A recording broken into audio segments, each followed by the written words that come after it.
Hello friends, आपका एक बार फिर से स्वागत है डेली रूटीन के यूट्यूब चैनल पर। और आज मैं आपके लिए लेके आई हूँ एक नई जानकारी, कुछ नया विषय। तो मैं आपको बताऊंगी। अगर आपको ये जानकारी जानना है तो मेरी वीडियो को आप आखिर तक देखिएगा और लाइक और शेयर ज़्यादा से ज़्यादा करिएगा। मेरे चैनल को सब्सक्राइब करके बेल आइकन का बटन दबाना मत भूलिएगा। फ्रेंड्स, मैं आती हूँ तो आपके लिए एक नॉलेज वाला टॉपिक लाती हूँ और एक सही जानकारी देती हूँ। तो आज मैं आपको ये जानकारी दूंगी कि जो लोग ज़्यादा सोते हैं, यानी कि उन्हें बहुत ज़्यादा नींद आती है, वो क्या किसी प्रकार की बीमारी होती है या उनकी एक आदत बन जाती है कि हमें दोपहर के बाद सोना ही है या हमें लेट नाइट सोना है तो मॉर्निंग में देर से उठना है। तो ये कुछ चीज़ें हम लोगों की जीवन शैली में आम हो चुकी हैं, लेकिन हम ये नहीं जान पाते हैं कि क्या हम स्वस्थ हैं या हमें बीमारी है या हमारी ये आदत है। तो इसी के बारे में हम कुछ आपको जानकारी देंगे। फ्रेंड्स, मैं आपको बताती हूँ, दुनिया भर में करीब तिहाई जनसंख्या अनिद्रा की शिकार है। पर ऐसे भी लोग हैं जिन्हें हर समय नींद आती रहती है और किसी काम में मन नहीं लगता है और उनका स्वास्थ्य हमेशा गिरा गिरा रहता है। अगर आपके साथ ऐसा है तो ये हाइपरसोम्निया हो सकता है। फ्रेंड्स, इसे मेडिकल लाइन में हाइपरसोम्निया की बीमारी कहते हैं। इसके लक्षण और इसके बारे में मैं आपको बताऊंगी। हाइपरसोम्निया एक स्लीप डिसऑर्डर होता है जिसमें रात में या तो बहुत नींद आती है और सुबह उठने में भी आपको परेशानी होती है। इससे पीड़ित लोगों को सारा दिन नींद आती रहती है, चाहे काम कर रहे हो या बात कर रहे हो। दिक्कत तब होती है कि जब दिन में एक दो बार झपकी लेने के बाद भी वो अपने आप में तरोताज़ा महसूस नहीं करते हैं। उनकी बॉडी में उन्हें हमेशा थकान लगती है, ढीलापन सा रहता है और वो बहुत ज़्यादा परेशान रहते हैं। उन्हें फ्रेशनेस फील नहीं होती है, वो किसी भी काम को एक फुर्ती से नहीं कर पाते हैं सोने के बाद भी। ये जीवन के लिए घातक स्थिति नहीं है, लेकिन इससे जीवन की गुणवत्ता प्रभावित होती है। आपके रूटीन के काम बिगड़ से जाते हैं और कई रोगों का खतरा बढ़ जाता है। और मैं आज आपको बताऊंगी कि स्लीप डिसऑर्डर जो होते हैं वो दो तरह के होते हैं। फर्स्ट में जो आता है वो प्राइमरी हाइपरसोम्निया आता है। ये सोने और जागने की क्रिया को नियंत्रित करने वाले मस्तिष्क के तंत्र में खराबी आने से होता है। और सेकेंडरी हाइपरसोम्निया जो होता है फ्रेंड्स, ये उस स्थिति का नतीजा होता है जिसके कारण गहरी नींद नहीं आती है और थकान होती है। कभी कभी ये होता है कि हम सोते हैं लेकिन हमें बाहर की आवाज़ आती है, कुछ टीवी चल रही है तो वो भी सुन रहे हैं, घर में बच्चे बोल रहे हैं तो वो भी सुन रहे हैं, तो वह हम पूरी तरीके से नहीं सो पाते हैं। तो उस स्थिति में कहा जाता है कि हमारी आंख बार बार खुल जाती है या हम सुन रहे थे, ये चीज़ें रहती हैं। उसमें आपकी नींद कभी भी गहरी नहीं होगी, जिसकी वजह से आपको थकान महसूस होगी और आप फ्रेश फील नहीं करेंगे। जैसे स्लीप एप्रिया, इसके कारण रात में क्या होता है, सांस लेने में परेशानी होती है और कई बार नींद खुलती है। कई दवाओं, कैफीन और अल्कोहल का अधिक मात्रा में सेवन भी हाइपरसोम्निया का कारण बन सकता है। थायराइड और किडनी की परेशानियों में भी ऐसा होता है। इन लक्षणों को आप किस तरीके से पहचानेंगे, तो बताती हूँ मैं आपको। हाइपरसोम्निया का सबसे प्रमुख लक्षण है लगातार थकान बने रहना, यानी कि आपको हमेशा शरीर में थकान रहेगी, एक फुर्ती नहीं रहेगी। अधिक नींद लेने के बाद भी सुबह उठने में आपको परेशानी होगी।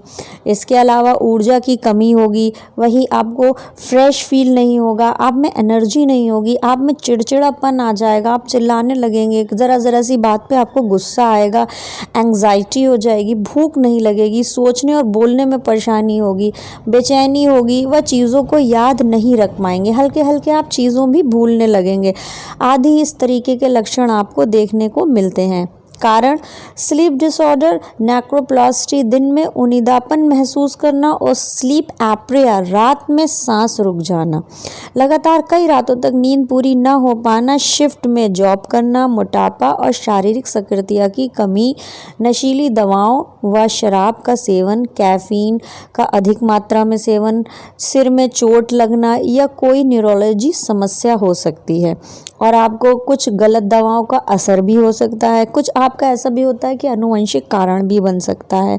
तो कई मानसिक और शारीरिक समस्याएं जैसे अस्वाद, हाइपोथायराइडिज्म और किडनी संबंधी रोग, तो ये सारी चीज़ें इसके लक्षण आ जाते हैं। अगर आपको ये प्रॉब्लम है, आप दवाओं का बहुत सेवन कर रहे हैं, कैफीन का बहुत सेवन कर रहे हैं, तो हल्के हल्के आपकी ये स्थिति बन जाती है। अब मैं आपको बताऊंगी इसकी जांच और उपचार। हर समय बहुत नींद आती है तो आप डॉक्टर को ज़रूर दिखाएं।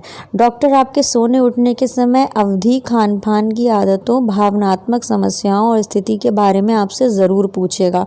डॉक्टर कुछ आपके ज़रूरी टेस्ट करने के लिए कह सकता है, जैसे blood test, computed tomography scan, polysomnography यानी कि स्लीप टेस्ट, अधिक गंभीर मामलों में इलेक्ट्रोट्राइनफ्लोसोग्राम EEG करने की सलाह भी दी जाती है। इसके अलावा नींद के दौरान हृदय की धड़कनों, सांसों और मस्तिष्क की गतिविधियों पर भी नज़र रखी जाती है। मरीज की स्थिति के अनुसार ही उसे दवाएं दी जाती हैं। क्या होता है इसमें नुकसान या फ़ायदा वो बताऊंगी। डायबिटीज़, हाइपरसोमनिया से डायबिटीज़ का खतरा बढ़ जाता है। जो लोग हर रात में 9 घंटे से अधिक सोते हैं उनमें डायबिटीज़ की आशंका उन लोगों की तुलना में 50% अधिक होती है जो 7 घंटे की नींद लेते हैं। जो लोग डिप्रेशन का शिकार होते हैं उनको ये प्रॉब्लम होती है कि अत्यधिक सोने से अवसाद के लक्षण और गंभीर हो सकते हैं। दिन में उनिंदापन और किसी काम पर ध्यान केंद्रित नहीं कर पाएंगे, वो परेशान से रहेंगे और डिप्रेशन में चले जाएंगे। जो लोग मोटे होते हैं तो अध्ययन कहता है कि जो लोग लगातार 6 वर्षों तक हर रात 9 से 10 घंटे की नींद लेते हैं उनमें मोटापे का खतरा उन लोगों की तुलना में 21% तक बढ़ जाता है जो 7 से 8 घंटे की नींद लेते हैं। इसके अलावा मैं आपको बताऊंगी अधिक सोने वालों में सिर में दर्द व कमर दर्द की समस्या लगातार बनी रहती है और कम उम्र में मृत्यु का खतरा भी बढ़ता है। आप इससे कैसे बच सकते हैं? आप इससे बचने के ये उपाय कर सकते हैं। आप नियत समय पर सोएं, यानी कि अपना टाइम मान लें, आगे पीछे नहीं कि कभी 12 बजे सो रहे हैं तो कभी 10 बजे बिस्तर पर लेट रहे हैं। एक नियमित समय पर सोएं। 8 घंटे से अधिक ना सोएं। आप अलार्म लगा के लेटिए, 8 घंटे में बस उतनी ही देर सोएं। नियमित आप व्यायाम करिए। व्यायाम बहुत ज़रूरी होता है शरीर के लिए। अल्कोहल व कैफ़ीन का सेवन आप अगर कर रहे हैं तो कम कर दीजिए, वरना आप बिल्कुल ना करिए। पौष्टिक हरी सब्जियाँ खाना खाइए। खाने में सलाद, दही, छाछ इसका इस्तेमाल रखिए। योग और ध्यान ज़रूर करें। गैजेट्स का इस्तेमाल आप कम करें। मोबाइल को अपने से थोड़ा दूर रख के सोएं। यही कुछ आपके उपाय, कुछ बचाव थे जो मैं आपके लिए एक जानकारी के रूप में लेके आई हूँ।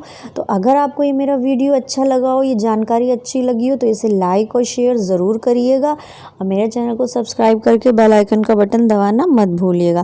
Thanks for watching my video. तब तक के लिए गुड बाय।